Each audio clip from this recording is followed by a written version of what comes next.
Okay, we'll go ahead and get started. Welcome everybody to our Community Connections event. Tonight's title for our panel is The Erosion of Public Trust. My name is Carrie Eves. I am a professor here of political science. I teach classes in American government, Congress, and the presidency. I consider myself an institutionalist, so this is a topic that is near and dear to my heart, as people's perceptions of our institutions really matter. So that's why I'm here as your moderator. Let me briefly introduce our panelists to you, and then we'll jump right in talking. So to my immediate left here, we have Freebird McKinney, Alamance Burlington School System Teacher of the Year, teacher at Williams High School. Did I get that right? That's correct. Okay. Tanya Rivera that you see on your program is not able to be here with us tonight. We also have Alan Johnson, editorial page editor for the Greensboro News and Record, and Zach Ambrose, principal at Ambrose Strategy and former chief of staff to Governor Perdue. All right. So let's dive in. As I was researching for our panel tonight, I went to the latest Gallup poll results and looked at some measures of public trust. You probably won't be surprised to hear that Congress has the lowest rating of trust among institutions, with only 12% of Americans saying that they put a great deal or quite a lot of trust in Congress. But some of the other things surprised me. For example, our public schools got just a 36%, newspapers 27%. The highest rated group was the military with a 72% approval rating. So that just sort of lays some groundwork for us. The thing I want to start talking about is for you to sort of share with us about how you've experienced sort of this decline in public trust in your own work.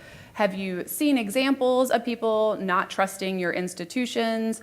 Or maybe you haven't seen examples and don't experience that, I guess is the flip side of that. So we'll just start. I know, Alan, you mentioned you already had some thoughts about this from the newspaper business, so I'll toss that question to you first. I get reminders that people don't trust our institution maybe 30 or 40 times a day. And it comes in small ways and it comes in some larger forms. But part of what I do, I'm the editorial page editor. And as of this week, I'm also in charge of the opinion page at the Winston-Salem Journal. Part of what we do is we do letters to the editor. And as part of that process, we often have to call letter writers and say, well, there's some facts in your letter that we wonder about, and if you can give us a source of where you got these facts. And when I first got in the job, I thought, well, I'll call them and they'll just say, I got it here or there.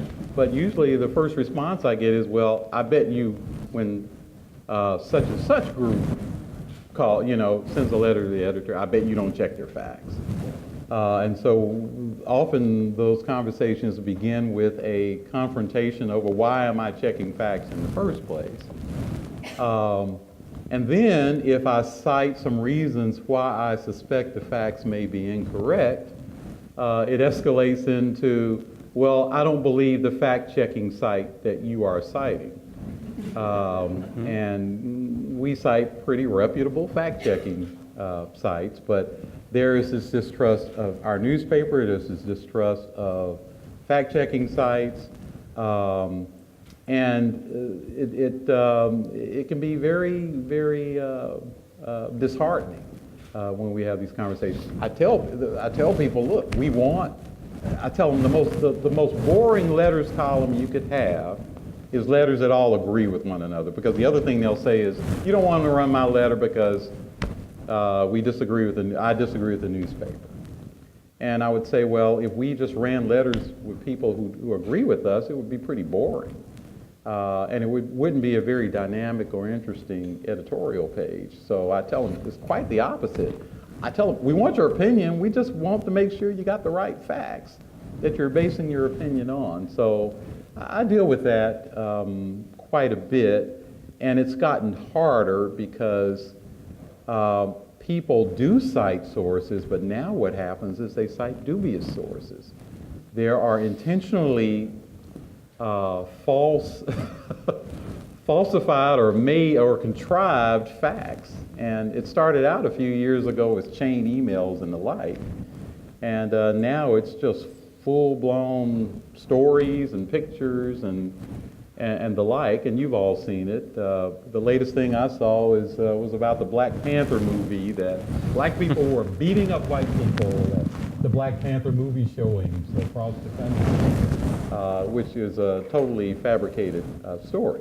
But people see those things and they trust them, and it's hard to dissuade them from it. So that's one little way that I see a lack of trust. Zach, how about you? You've worked in state government pretty extensively. Have you seen that distrust in government play out? I have, and probably in a couple of different ways. I actually was thinking about government and also just really the political process in the state. And I think one of the things that's definitely changed is the role that political parties play. Not that long ago, political parties really had a brand where they could motivate people. Folks valued the party and they could spur action on their own. I think that's really changed to where parties are largely two things: fundraising conduit, so people put money into them and then they spend it on behalf of candidates.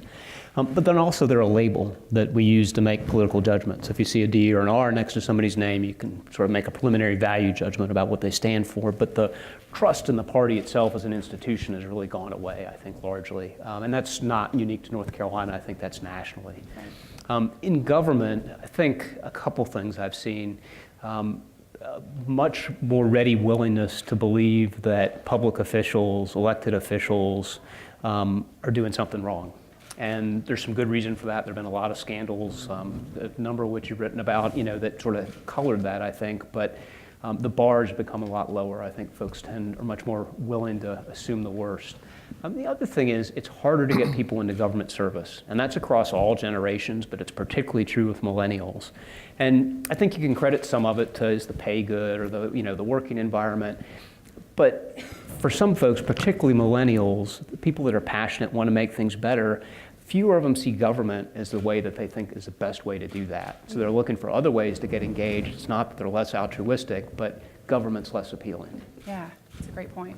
How about you, Freebird? I was really surprised by that number that only 36% of people responded that they put a great deal or quite a lot of faith in public schools. Does that surprise you, or does that feel in line with your experience? Talk to us about what that number says to you. Yeah, so when I looked at that number, I was absolutely surprised at first, but then I went back and I was positive because we moved up from 2016. Okay.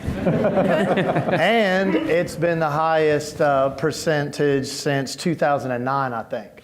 So I don't know exactly what that says. I have some commentary on that, and I wanted to kind of comment on the fact that I'm not exactly sure if the erosion of public trust is the right way to look at it. I think there's a disconnect. And I think what has happened is we've lost sight of the efficacy of public education. And that's changed over time. Like, what does the 21st century public education mean? And I think it's changed in a great deal in the last 10 years, in the last 20 years. I mean, our public schools now, this is the foundation for so many of our students' needs on a day-to-day basis.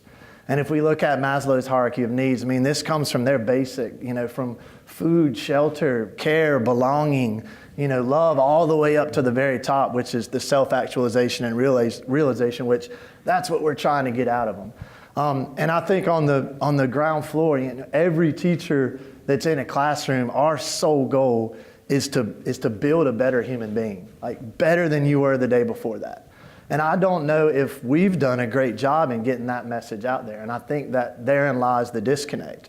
A second issue I also think is there's a generational issue where for so long, so many of our students did not have the ability to take their story, their personal story, and find a purpose and a meaning in this grand story that we're constantly trying to engage in education. And that's something that I believe therein lies a solution, is we can build, curriculum, and we can build the ability for our students to engage in their own story personally and then in this greater story. And in that sense, whether it's a lack of trust or just a lack of connectivity, I think there's where we can really build something positive. But yes, I was taken aback when only 36% of Because I feel different than that in Alamance County, and we can talk about that That's good to later. hear, right? So that kind of leads nicely to my next question. So a lot of the talk, this Gallup poll data that I was citing, is largely talking about the national level, right? Distrust with sort of large-scale institutions. The Elon poll a couple of years ago asked specifically about state and local government trust, and they fared better. So 53% of people put they trust the local government most of the time or just about always, so over half, 31% at the state level, and then 21% at the federal level. So my question, and any one of you could chime in on this, is why do you think that we're able to get more trust at the local level, and then that trust sort of fades as we rise up to the federal government? I think it's a matter of accessibility. Right. And being able to talk directly to those people and deal with them. You know where they live, you can call them up and talk to them. So I think people feel closer to their locally elected officials. I think they also feel more empowered as far as their local officials are concerned, because if they don't like how the local official conducts himself or herself, they'll vote them out.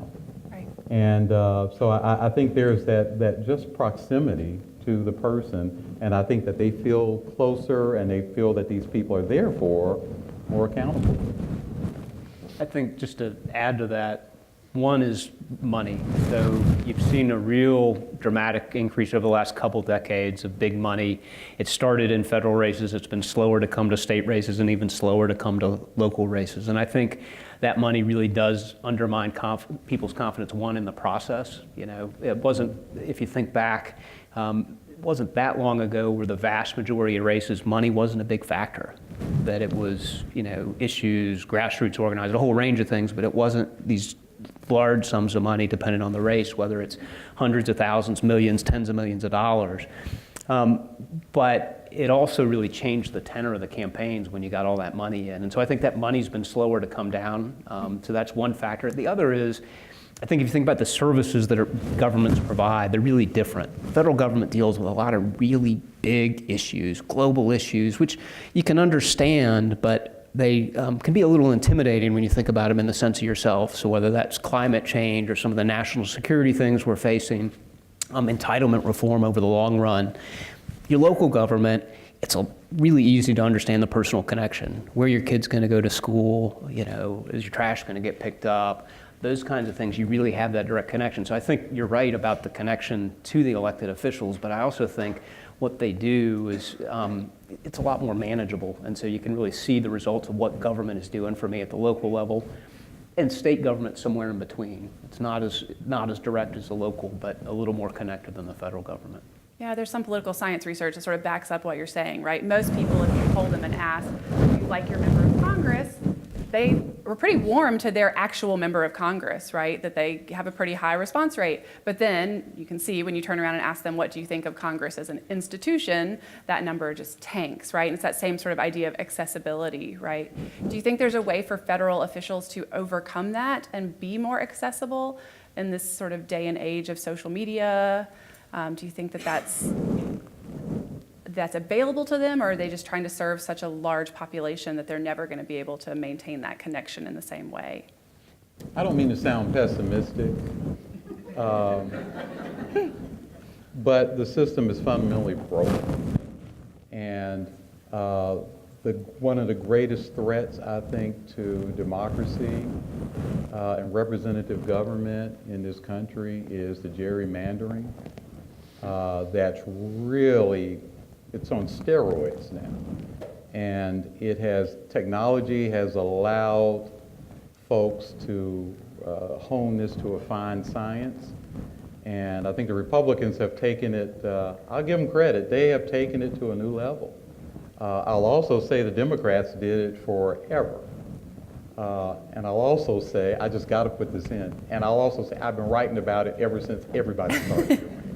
And I have people, Republicans, they're writing, oh, so now you're upset about gerrymandering. Where were you when Governor Perdue was in office, or where were you, back when the Democrats were in control? And I've written at least 3 columns where I quoted us criticizing the Democrats for gerrymandering. But what happens now, and everybody knows this, but we've got a lot of our elected officials choosing their voters instead of the other way around. And we've also got voters getting to the point where, well, what's the point? You know, you can't vote the bum out because the bum has stacked the deck in his favor or her favor. And so the other impact of that is that you have more extremism, and you have people who feel less inclined to work with other people because the fear among a lot of politicians is not the general election, it's the primary. And the primaries breed extremism. And so if you don't, we'll see what happens with the issue on guns. Again, I hate to be a pessimist, but I already wrote last week, nothing's going to happen. I don't think much of anything's going to happen. And I would love to be proven wrong. And I think why it won't happen, I think number one, we know the NRA's hold there, but also candidates or politicians, people who are going to run for re-election, fear a primary challenge. If you're a Republican who's even thinking about being moderate on this issue, the first thing you're going to think about, okay, but what's going to happen to me when I run for re-election? Somebody from the right is going to attack me, and they're going to say I'm soft on the Second Amendment. And they're going to vote me out before I ever get to a general election. And so I think that's going on, and I think that is the fundamental reason I think a lot of what is broken in Washington is broken. And so when people see that, and you know, I think there's almost this fatalism that I think that's why Congress gets these lousy ratings, because they don't do anything.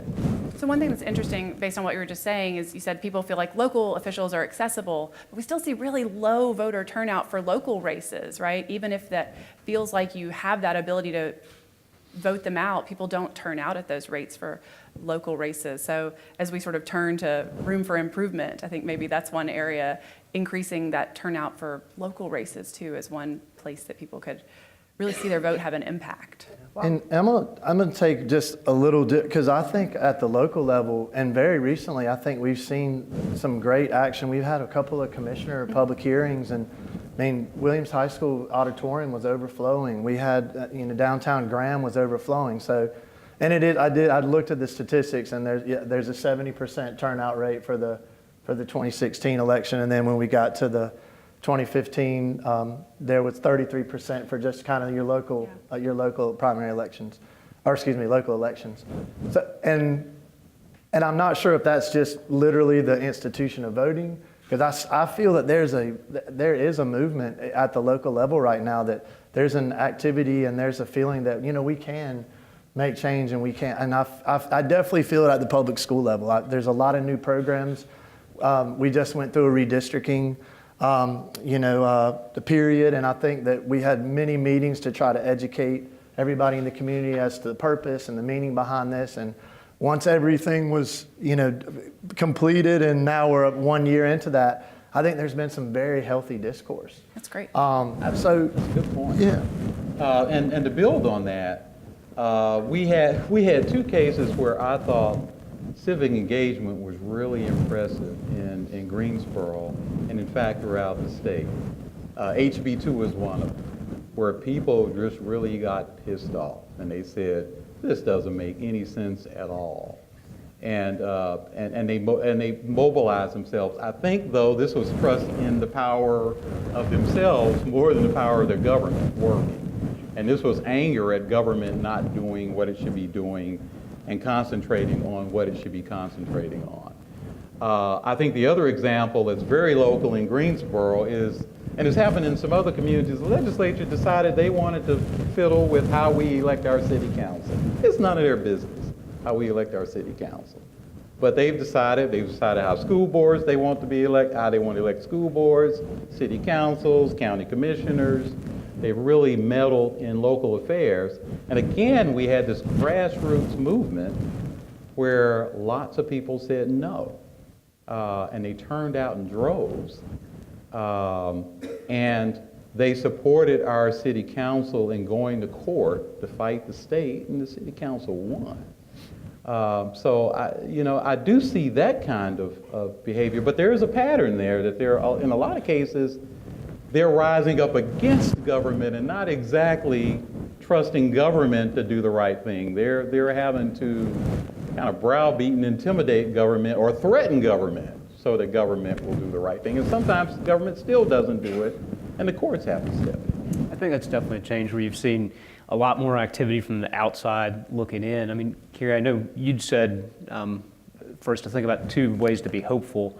So on one of Alan's points, I do think redistricting is a big challenge, and it's definitely something on both sides. If you look at Democrats in Maryland, you can look at Republicans in Wisconsin and North Carolina, but it's clearly gotten worse. So if you look at the congressional districts from 10 years ago, and I'll use North Carolina as an example because I know it, but again, I think it goes both ways. You know, the congressional delegation was 7-6, I think 8-5 once or twice. It's been consistently 10-3, even though we're a purple state. Maryland, kind of on the flip side, where it's strongly Democratic advantage. So it's gotten much worse. Majority of folks in Congress, like Alan said, they have one competitive election, that's their primary. So they're never held accountable to a broad constituency. And I think undermines trust in government. Does my vote matter? But it really makes government work much less well. So you have the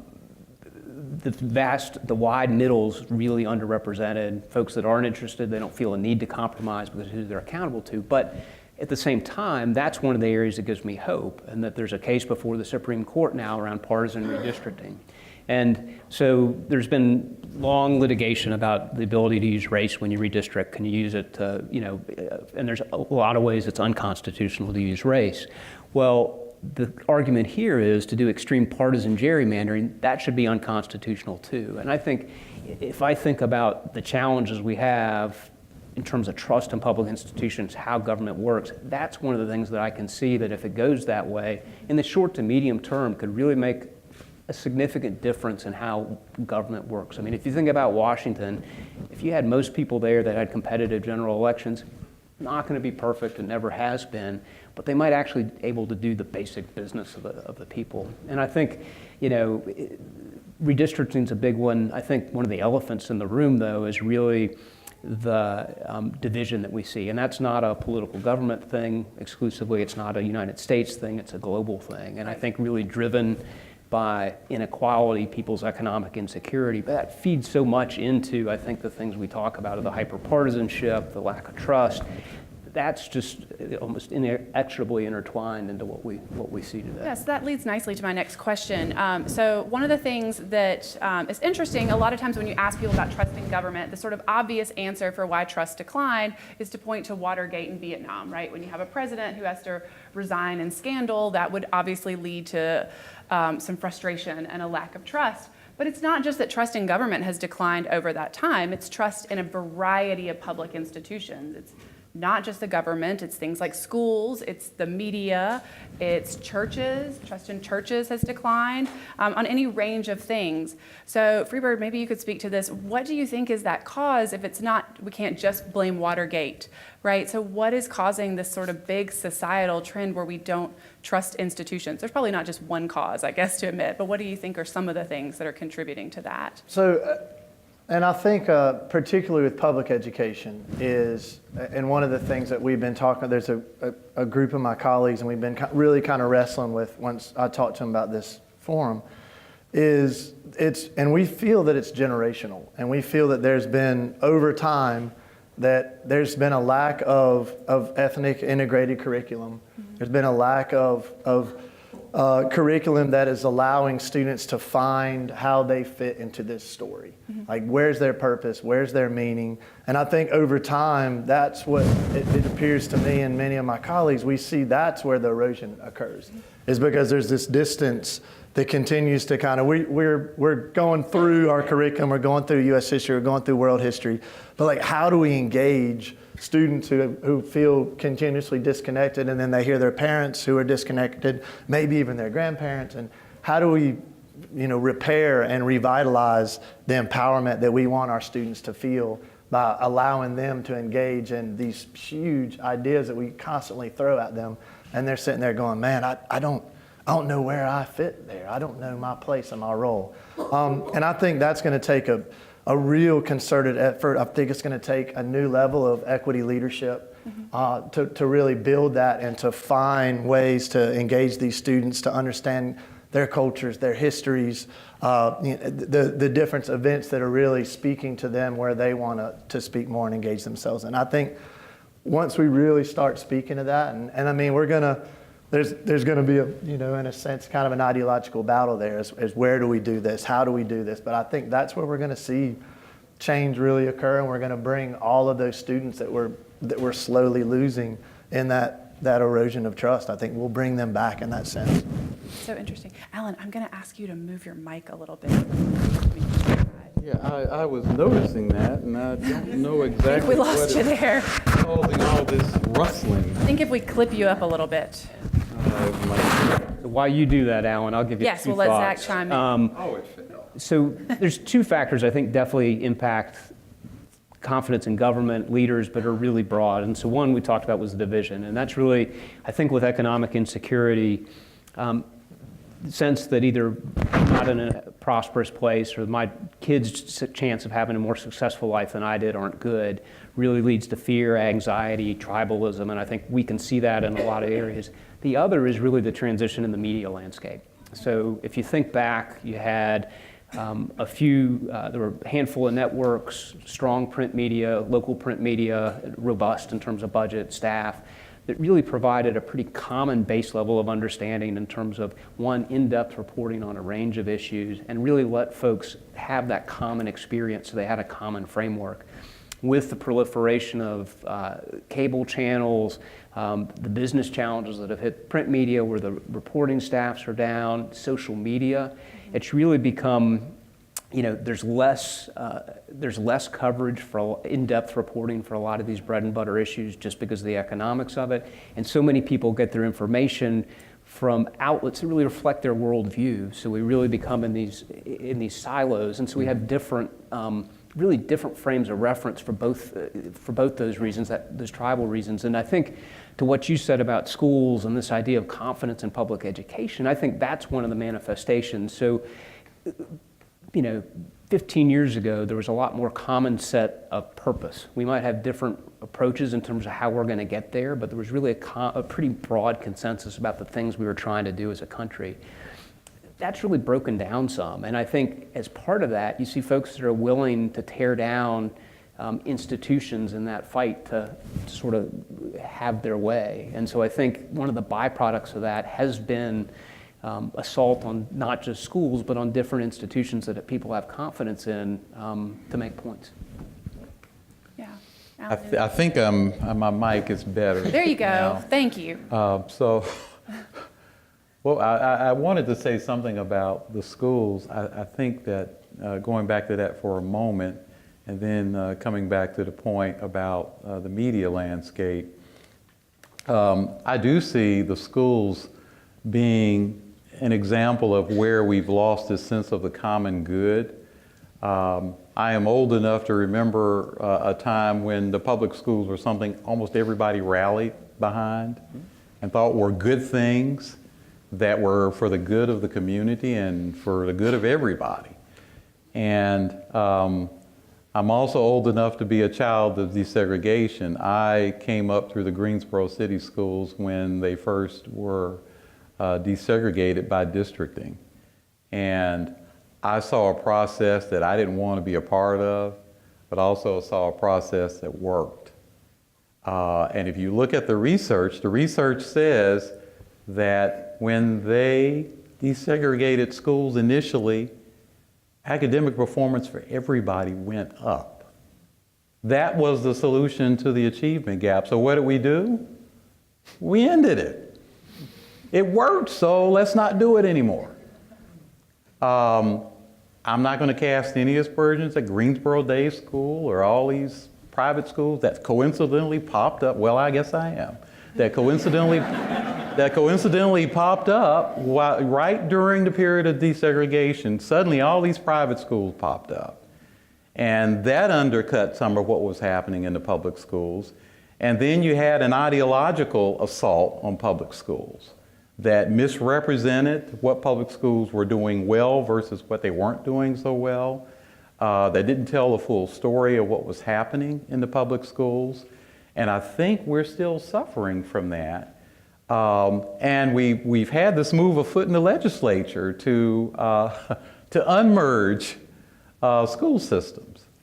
And I don't trust that. I don't think that's a good thing. It's probably not only more expensive, but I think it's a way where we're already resegregated. I hear a lot of news reports where we say, oh, people oppose that because we was going to resegregate the schools. Heck, we're already resegregated.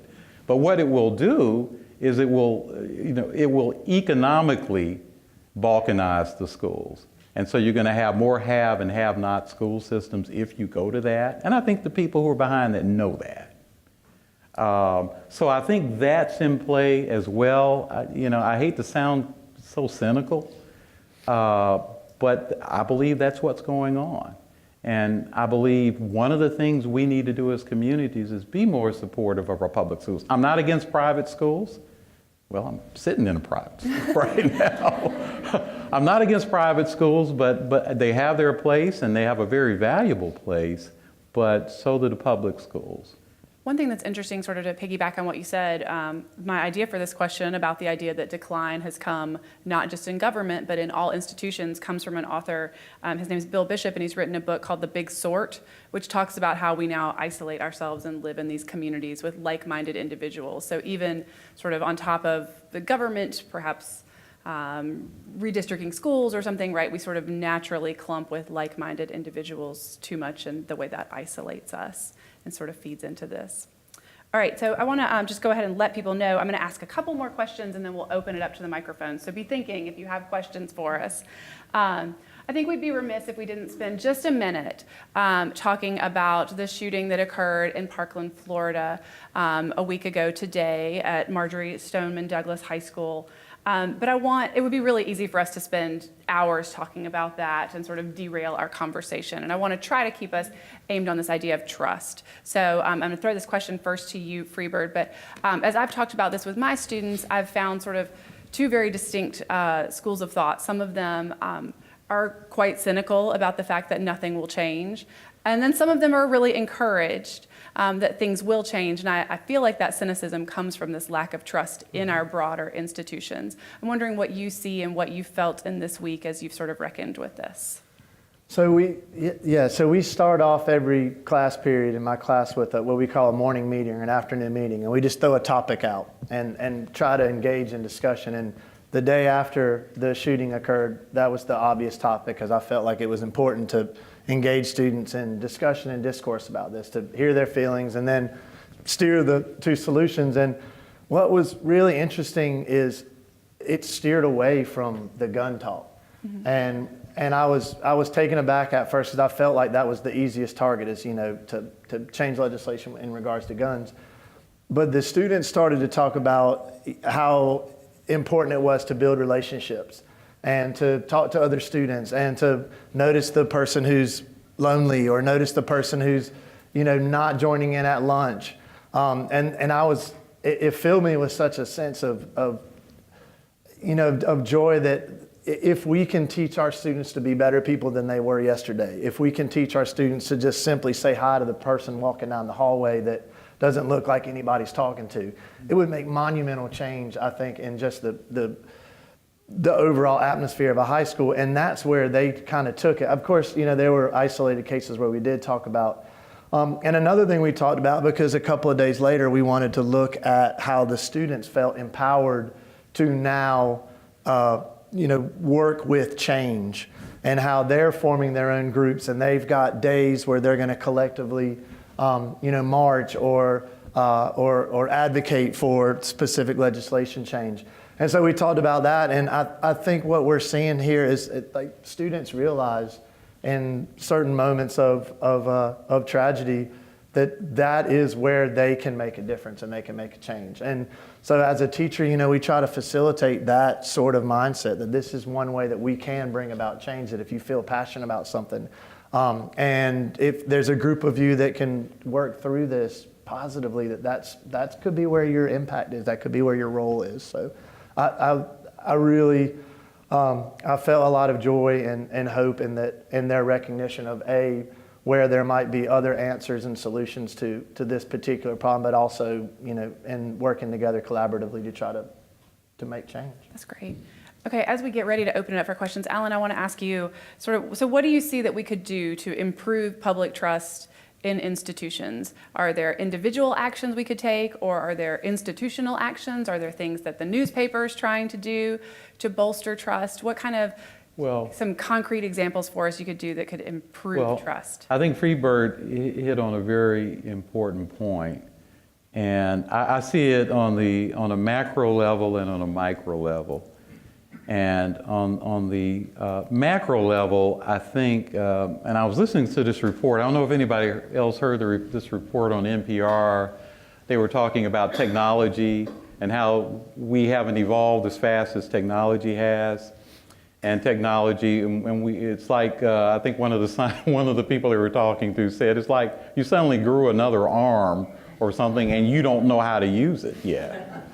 And I believe part of what's going on now is we are isolated from one another. One of the most ironic terms is social media, because it makes us not even talk. We have an excuse not to talk to strangers.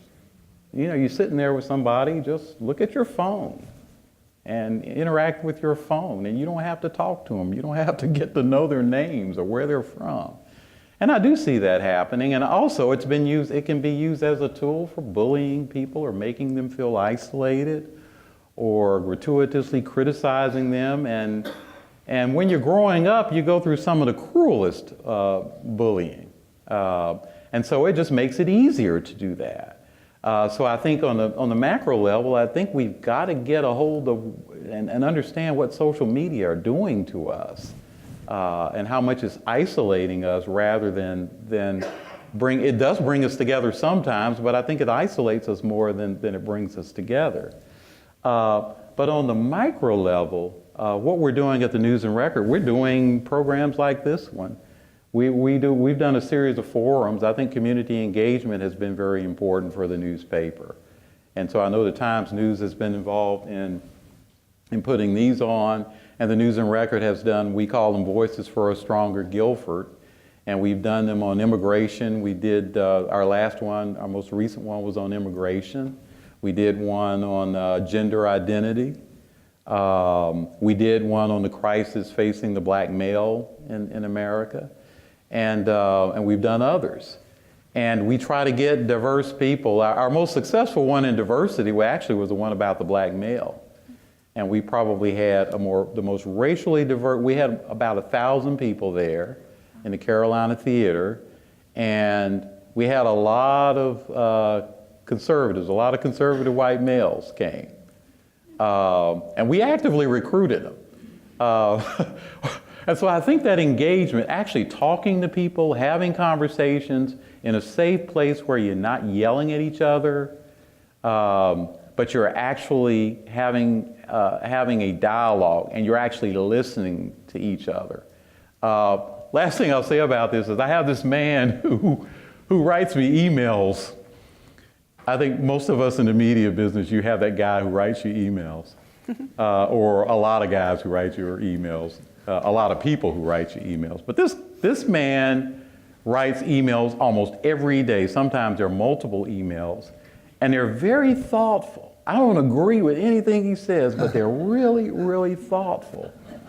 And sometimes I think they're a little racially, not enlightened, and sometimes I think they're just mean-spirited. But he reads the newspaper voraciously. He loves the newspaper, and he doesn't agree with anything we write either. But he loves his newspaper, and he constantly reacts to things. And I got him really upset one day because we were talking about race back and forth in email. And I said, I bet you don't even have any black friends, do you? And it really upset him. And the answer was he doesn't have any. So after that, he wrote me this long 2-page single-spaced letter talking about his views on race, blah, blah, blah, et cetera, and why he felt the way he felt. And I just sent him a 1-sentence email. Why don't we get together and have lunch? And he said, okay. So we're going to have lunch. And I've had these kinds of dealings with people. I had one of my most interesting lunches with a businessman. He was explaining to me why he was such an avid Trump supporter. And this is after Trump had done something I thought was just really, egregious. But we had a nice conversation about that, and I think he made some good points about why he wanted disruption in Washington where nothing was working. Now, you could argue that nothing is working even worse now, but you could also argue that things certainly are different. So I think having that one-to-one engagement, having those conversations, and actually listening to people, I don't think everybody, there's some people who think everybody who's for Trump is a racist or a sexist, and they're not. I don't believe that. But I also believe that there's some conversations that need to be had between those people and other people. And I think they probably will find some commonalities that they didn't know they had. I think we're missing that now, where we have these safe places to have constructive dialogue. So that's something I continue to work on. That's something I like when people disagree. I was admitting that time that I broke my phone because I was so upset at this caller, and the tech guy came to repair my phone, and I told him I dropped it. And he said, and he asked me, how many times did you drop it? But generally, I'm pretty good at having conversations with people who disagree with me, and I like to have them because I learn things, and I think they find out that I'm not this stereotype or this symbol that they thought I was. I'm actually a person like they are, and we actually agree on things. All right, Zach, I'll let you answer some solutions that you see. And if you have questions, feel free to line up at our 2 microphones and we'll answer some audience questions. I think Alan's definitely on the right track in terms of the value of building connections between people that don't normally have connections. And for government, I'll talk about 2 things, open data and civic tech, and they're closely linked. So open data is public data that government makes freely available in a computer-readable format.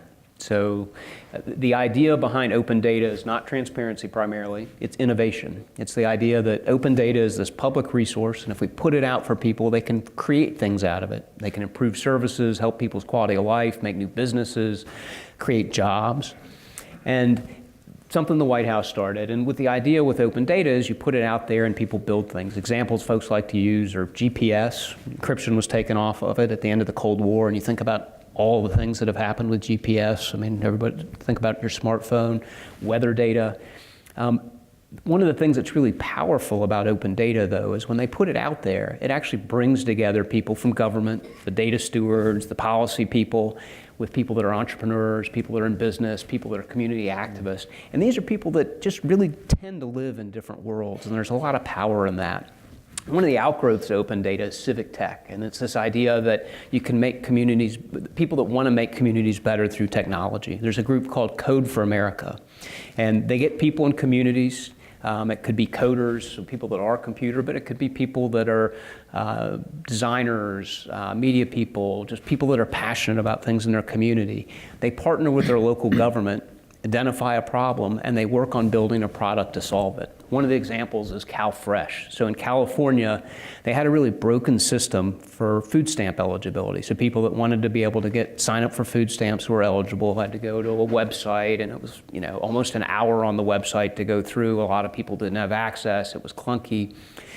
Code for America Brigade there designed a new product, worked on a smartphone, takes 10 minutes, lets people determine their eligibility, streamline the process. So one, it made government work better, which is big. I mean, government that actually does something really does help build trust. But just as importantly, it had folks in the community that were bought into the solution because they were part of it. And I think that's really important for government to get out of the mode of, if government's going to do this, we know best, we're going to do it, and we're going to give it to you, and you're going to be happy for it. And this idea of really reaching out, thinking of new ways that government can work with people outside of government has a lot of potential. Improve government, which improves trust, but also really just to build that connection, that ownership, and to get people to talk together that are, have relationships that generally don't. Interesting. All right. don't have anyone lined up. Could I comment? Yeah, on that? go for it while we I wait for want, somebody like, to go to the microphones. Yeah. I want to talk about just a few things with solutions. Yeah. And I want to give 3 specific examples real quick about some of the things that public education here. And I know the deck is sort of stacked, right? But I'm looking out in the audience and I'm seeing 4 people that took their own time to come during the ABSS Honors Institute here at Elon University. And our focus was civic engagement. And so we worked with a group of high school students from all around the county, and we put them in situations where they were working with community leaders. They were working with people from Elon University. They were working with on mindfulness. And it allowed us to really develop a community. And I think that's very important in linking up our students with a broader sense of where they live and who lives with them. And the ability to sit there and talk to a county commissioner or the mayor or someone who works here on mindfulness or Dr. Barnett. I mean, these are really impactful opportunities for our students. Also, I want to talk about Yolanda Anderson at Broadview Middle School and what her and her resource officer, Officer Barker, are doing with, I'm going to forget their little name. Not Bulldog Believes. Bobcats Believe.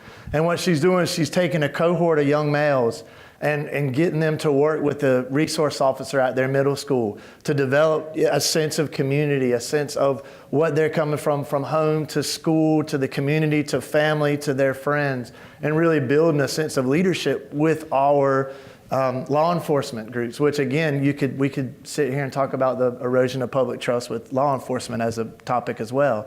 And then lastly, I want to talk about Impact Alamance and the Teacher Leadership Academy and how they put together a cohort that was based on the 2015 Alamance County Community Health Assessment and really tried to focus in on areas that we as a community can come together, we can develop. And they're using teachers and business leaders and universities and community college to build bridges between all of us to help to get rid of the erosion of public trust.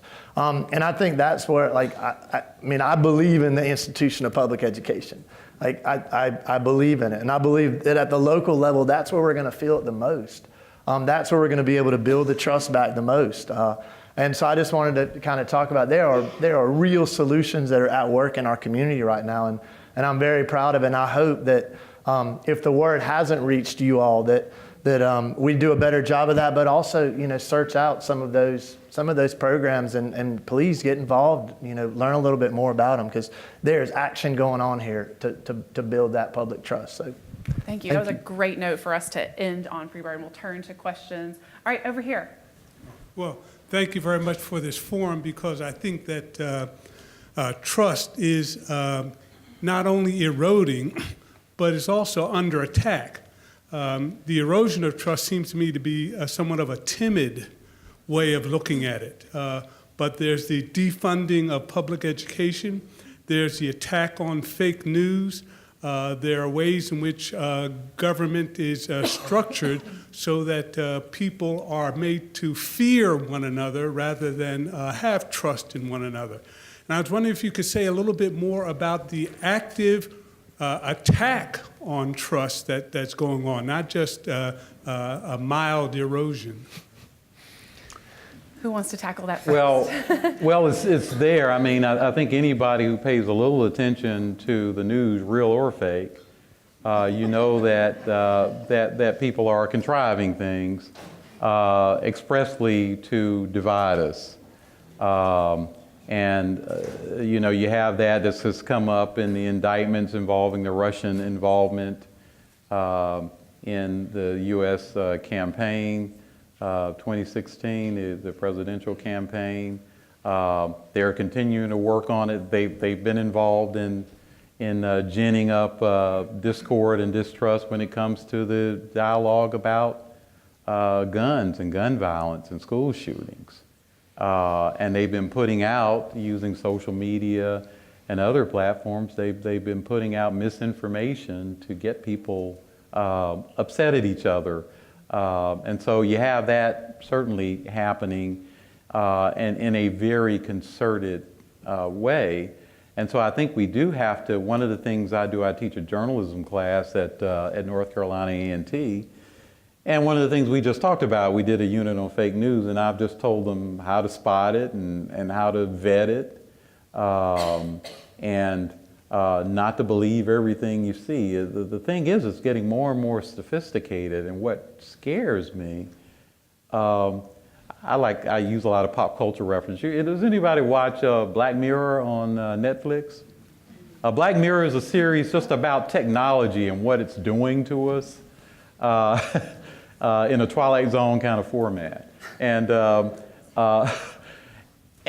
technology, again, gets ahead of us, and so we're getting to the point where we can make video that creates an alternate reality that makes something look like it happened, and you have video evidence, and none of it's real. And so when we get to that point and you can't, what I fear is we're going to get to the point where you can't prove what's real and what's not real, and then where are we?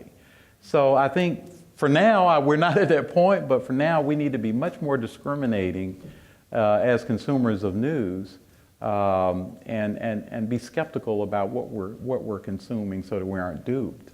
But yeah, it's definitely a threat out there. Yeah, Zach, you want to chime in there? Yeah, I would just say, so the video thing's really definitely intimidating and maybe bigger than I can wrap my head around. I like Princess Leia at the end of the Star Wars when they put her in and made her look young. That was good, but in terms of technology, and I think just how things work, if you think about it, we've had some really dramatic examples of how organizing works, and it ties back to technology. And think of that of the election of Barack Obama and then Donald Trump. Both of them really broke the conventional wisdom. If folks had come and said, hey, somebody's going to come and run a campaign, and we're going to have this huge grassroots organization, this is for Obama, and we're going to do it this way, that way, you would have said, it's not going to work. That's not how presidential campaigns work. Or if you'd had Donald Trump and sort of did the whole Twitter and how he's going to do it, again, I think vast majority of people would have said it wouldn't work. When we were talking about the students earlier and sort of the organic, the passion and how they're trying to figure out some new rules, I think technology, those platforms can be used in a bad way, but they're also an opportunity that people can empower and take it back. So I think just like the students that we see, for people to really dig in and rewrite the rules, because things are changing, and sort of what the conventional wisdom of how things work, how change happens, we're definitely in a period of big transition. Okay, yeah, we'll go over here. This is very heightist. So I have a couple of points that I hope will lead to a discussion. I'm Sarah Walker, and I have been active in this community for a while surrounding education as an issue, and what I've seen over the past 13 years has been quite a bit dispiriting. When we are able to rally people around the issue of school funding, we have a couple of things that have happened. One, a couple of obstinate county commissioners, we have literally unelected a couple of times, and then they've been appointed to fill a remaining term by their local Republican Party. So that's kind of an issue, because you do your best, you get motivated, you get people mobilized, you get out there, you get the votes, and then it ends up the same old again. And we've just seen a couple of things with that. One, I think, is people have a genuine fear of the other, and as we isolate ourselves to more only being around those who fit our comfort zone. I don't know the diversity of opinion in this room, but those who tend to be politically active in this county tend to have similar viewpoints, and it's hard to get those others engaged in a forum like this. Another one that I think really builds the distrust, both in education and in the government, surrounding the same thing, is when we have elected officials who are very, very clear that they do not represent their entire constituencies, but only those who are their very clear direct supporters.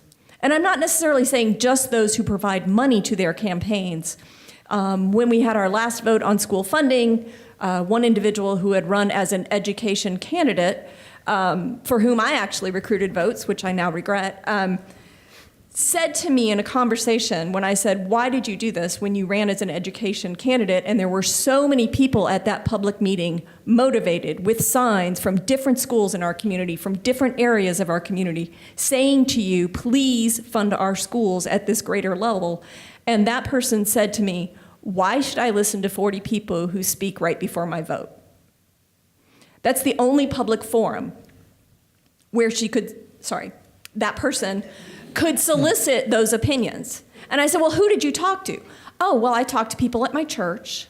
I talked to my friends. I talked to my neighbors. I talked to people who voted for me. I said, well, I voted for you, and I got about 20 people to vote for you. She said, well, I didn't know that. I said, well, more people voted for you than know you. And that person said, well, I'm not going to change my mind because 40 people come to the only public forum about this topic, which happens immediately before the vote. So what happens the next time there's a vote? Do you think those 40 people are going to go back and mobilize and get out there to speak? There were probably, I mean, Freebird, you were at that meeting, there were hundreds in the audience, 40 actually spoke.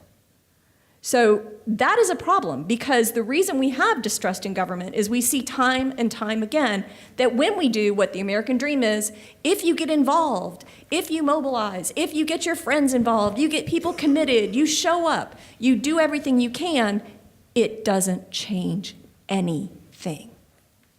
That is where the distrust of government comes in. The people who do try, and then their attempts at trying are rejected.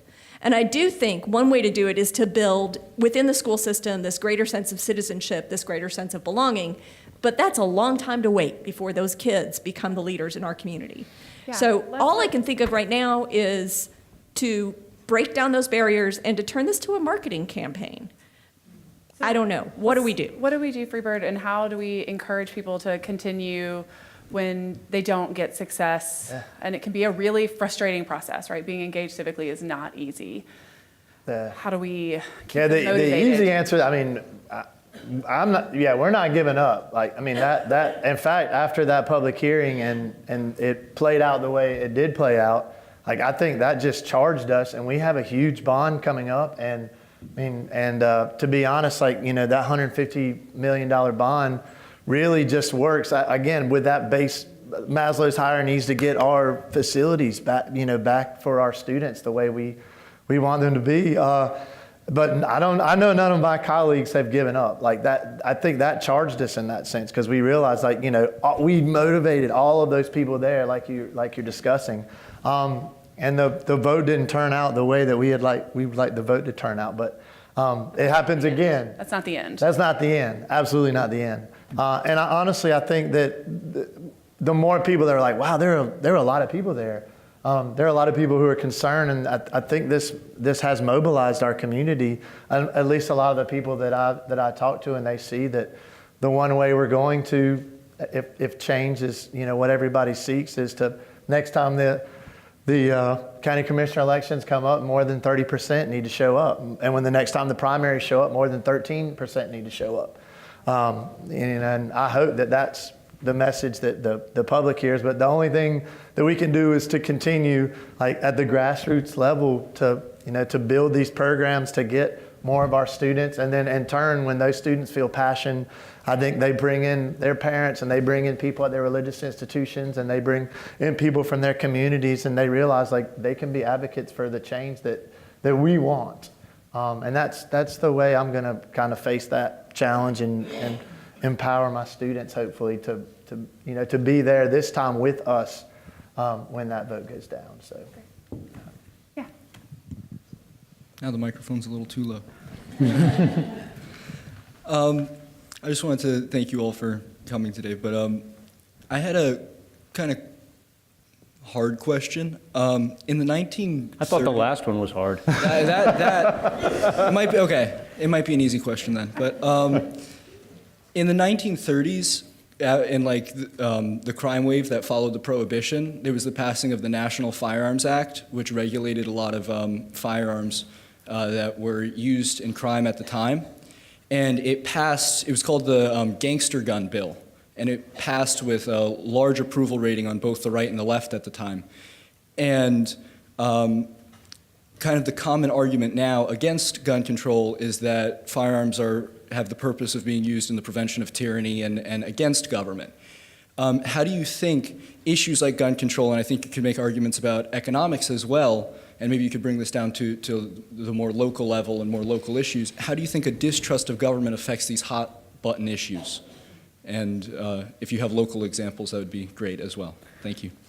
Well, I'll say, I'll just very briefly, I'll say that I've had a number of conversations with people who argue that they should have guns and they should have very powerful guns because they may need them when they overthrow the government, when they need to overthrow the government.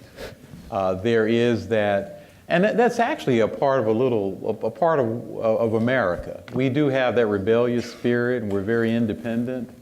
But of course, that can be taken to very, very scary extremes. But I think there is that underlying belief among a number of people, the militia movement, et cetera, that when the revolution comes, we're going to be ready. And so I think that is certainly acting there. I agree with that. Zach, you have any thoughts on that one? I mean, I think you look at a range of issues that have just become hyperpartisan: guns, climate change, immigration, I mean, just healthcare, I mean, just down the line, and where it's sort of, if that's your position, I'm against it just because it's the other side's position. I think some of that's chicken and egg, whether that's distrust in government and sort of how that ties in.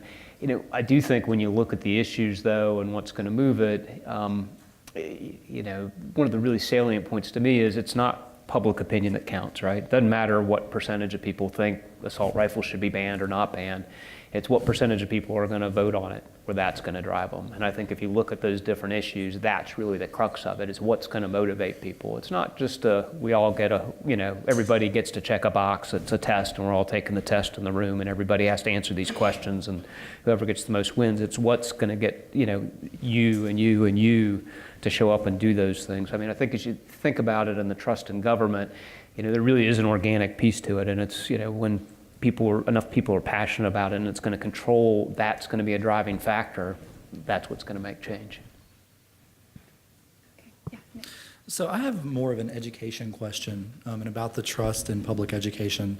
So Freebird, I know you have a lot of Alamance County experience. You teach in Alamance County, and then Zach, you, I'd imagine, spend a lot of time in Wake County with your past occupation. So do you think that there is higher trust in public schools in counties where there are fewer alternative options other than public schools? So for example, Wake County has lots of alternative public school options that alternatives to public schools. So there are a lot of charter schools, there are a lot of private schools, non-traditional schools. Alamance County, there's far fewer. So would you say that there's higher trust in public schools in Alamance County versus what there would be in Wake County because there are fewer alternatives? I'm not exactly sure if that's a trust issue or, I mean, because we're developing right now in ABSS. We're piloting some programs right now at Graham High School with the municipal program. There's going to be in the works right now at Cummings High School. We're looking at doing a similar to the Durham School of the Arts, so a School of the Arts. Williams High School is bringing in the IB program. There's a middle college at ACC, early college. So, I mean, I just think, and you can speak to this, we were actually talking about this earlier and you were mentioning it earlier. I don't know if it's so much that there's more trust in public schools or if Guilford County and if Orange County and Wake County have developed more programs just on a timeline. And you were talking about that earlier, so. Yeah, and Guilford County actually has been, in a number of ways, a national leader in kind of tailor-made learning, early colleges, middle colleges, and all these innovative ways of teaching students that are based on a premise that one size doesn't fit all. We've also done these artificial diversity, you know, we do these magnet schools, and the idea is to create diversity where you might not have it. But I've seen that kind of work in a way where it's window dressing, where I volunteered for 2 years at Jones Elementary School in Greensboro, and it's a Spanish immersion magnet school. And what you basically have is just 2 schools within one. You have the kids from the neighborhood, and then you have these other kids, a number of them white kids or pretty well-off black kids from other parts of the city. And they kind of see each other in the hallways, and you have the kids speaking Spanish, you have the kids speaking English, and never the twain shall meet, seems like to me. But I think overall, I think they've done a good job. And one of our most vilified superintendents, Terry Greer, did a really wonderful job with tailoring education for kids where they were at in their personalities or their interests, et cetera. So by and large, I think it's been a success. I still don't think it has stemmed all the tide of anti-public school sentiment. And a lot of that, again, comes from unfortunately, from our legislature. That's been a really tough battle to wage to get the support. But I think it does help. I certainly think it helps. All right, we're running short on time, so I'm going to get to Tim, and then we may have to save our last questions for our cookies in the room next door. So Tim, go ahead. So one of the things we know about trust is built over time, and one of the things that we try to do to solve problems is come up with something innovative and new and different. So can you speak to the element of continuity and commitment as part of addressing this issue of trust? I've known Zach for 20 years. I trust Zach because I've known him for 20 years. He's a person that I see in changing context to be somebody who's stalwart and principled. And yet when institutions constantly are changing, one of the things I hear is that's one of the ways people are like, I don't even know what the institution is anymore because it's changed so much over time. So can you all speak to that issue of continuity and commitment? Yeah, that's a tough one. I think wrapped up in that is you can really lose trust very quickly. So it takes a long time to build up trust. You can lose it in a heartbeat. And I think same with institutions. We can tear down institutions really quickly. It takes a long time to build them back up. I think the continuity is a real challenge. I think if we can get at some of the fundamental questions we talked about, maybe with redistricting and some of the others, to really come back so there's at least a common sense of goals and what our values are, maybe different approaches, and we can have honest disagreements about the best way to achieve those. I think that's the best hope to get some continuity, but it's certainly not I don't see an easy shot to that because things have been so tumultuous. Well, there's good continuity and there's bad continuity. And, there are some people I don't want to continue in the positions they're in, but again, because of redistricting, they overstay their welcomes. But I do think there's something to traditions of, having community principles and standards and having people to pass those things on, to have enough stability in your leadership where you don't have stagnation, but you have a progression. And you don't have a disjointed progression, but you have something that's moving along in the right direction over a period of time. So I don't know exactly, I was sitting here, I don't know exactly how you do that. I think, again, if we had more open and fair elections, that might naturally happen. And more participation. Well, I think if you had more fair and open elections, maybe you would have more participation. They go hand in hand. Because people would see that their votes counted more. I'm not sure about that. We can be pretty apathetic about things, but I'd certainly like to give that a shot and see what happened if people actually voted and they felt that it really made a difference. It's hard to remember sometimes our institutions are bigger than the people who serve in them, right? So one of the things that we teach about is that the institutions are about more than the person who's holding that position, right? And they live on, right? So one of the things I find myself reminding students, going back to our point about Watergate, is my students will know I'm obsessed with this podcast called Slow Burn. I'm going to put in a plug for it again. They're laughing at me because I do it all the time. But we talk about how that must have been really tumultuous to live through, right? To experience that turnover and that panic. But we came through that, right? We came through that. We had peaceful transfers of power because our institutions are bigger than the people who serve in them. So there is that continuity in the institution, right? Not necessarily the people who serve in them cause a lot of tumultuousness. But again, coming back to, I consider myself an institutionalist, right? So I put my faith in those institutions, not always in the people who serve in them. All right, maybe we have a quick question. It's pretty quick. Okay, we'll try for one more. So, really quick. and I can ask it here, and then you can answer it over there. Okay. But I hadn't heard very much discussion about the role of big money in influencing politicians getting elected and the decisions that they make in their roles. So I'm thinking of Koch brothers and all these other foundations that people contribute. Nobody knows who's contributing. So like money that's being used to promote fossil fuels instead of solar energy, private education over public education, and how that influences the voter, the people that are elected, and the way they vote. And it really, in my way of thinking, you mentioned about people are afraid to run in primaries because they might be targeted as being, not totally ultra-right conservative. But it's that money, I kind of believe, that is behind that targeting. So. Well, I think part of the reason I didn't talk about it is because it's almost like being asked if water is wet. It is so obvious and prevalent that, maybe I felt it wasn't necessary to state it, but you're absolutely right. It's there. And I've seen it influence people. I'll let you think about what the statement means. At one time, one of my favorite legislators in Raleigh was Phil Berger. That's all I have to say about that. Yeah. Zach, you want to have some closing thoughts really quick Just on that? real quickly, so we talked about big money. I think if you think about the things that have really hurt trust in government and politics, Citizens United is huge, because not only is it more money, but it's money without transparency. And so it's not tied to a candidate. You don't know who donates it. And I really think,